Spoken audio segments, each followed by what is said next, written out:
If I were to write a story about my last few years, it would be a tale with lots of bushwhacking. I often feel like I'm in the forest, bumbling about without a bigger vision of my future. Alder branches catching again and again on my bag, daily tasks continually tugging at my attention. Feet sinking in moss and decaying debris, thoughts sinking in the mundane. I came to Rocha hoping to sort out a direction for this bushwhacking, to figure out a mountain that I could head towards quickly and purposely without any detours. I came instead to the Tataloo, a river in no such rush. It meanders through South Surrey, taking a bend this way, a curve that way, before opening up out into Semiahmoo Bay. I always get frustrated when my life meanders in countless incohesive directions, but it turns out that these bends are essential for salmon, providing spots of rest as they swim upstream. As I learned all of this, I began to wonder if maybe the meanders in my life might be beneficial for me as well. Curious, I decided to look a little closer at the Chinook. They intrigued me. With their bits of skin starting to flap off, fresh water decaying their bodies, and yet, even as they were dying, they continued to fight for the life of the salmon eggs they are carrying.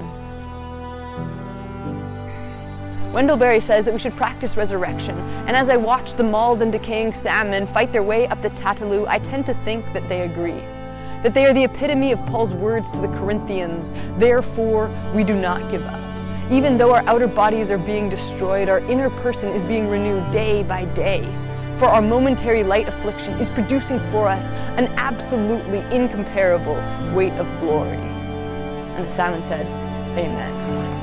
And I, as I continue this bushwhacking-esque life, meandering like the river, also say, Amen. I've been confronted recently by James 5, where it calls us to wait for God like a farmer waits for the land to yield its crop. When I think of waiting, I think of waiting at a bus stop, twiddling my thumbs, wondering when the bus will come, bored. When I think of our farmers waiting for anything on that farm, be that sun, rain, or seeds they've planted to sprout, it's almost the complete opposite. I think of them plowing fields. I think of them raising beds. I think of them digging trenches, folding tarps, washing bins, taking down greenhouses, washing some more bins, uprooting dahlias, winding up hoses.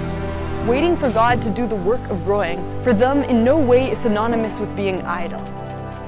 And yet, even though they are powerhouses, even our farmers can't control the rising of the sun. Even they can't control how abundant the kale will be, nor the growth of the rutabaga. And so they wait, not idly, but in preparation for what God will do, whatever that might be. And I want to imitate them, our farmers.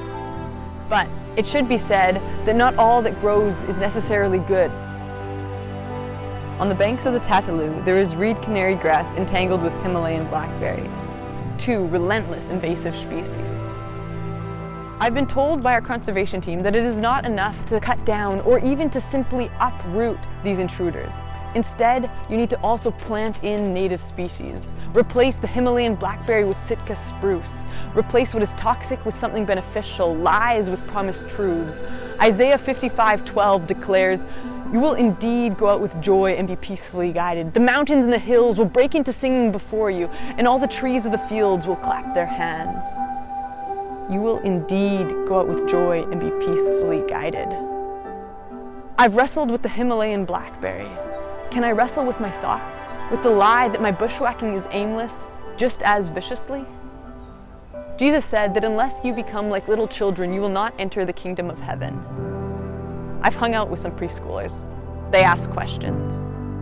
They wonder at the sight of a beetle, shriek at the feel of a worm wriggling on their hand, laugh at the honking of the geese, scrunch their nose as they walk by the compost, delight in the taste of lemon sorrel.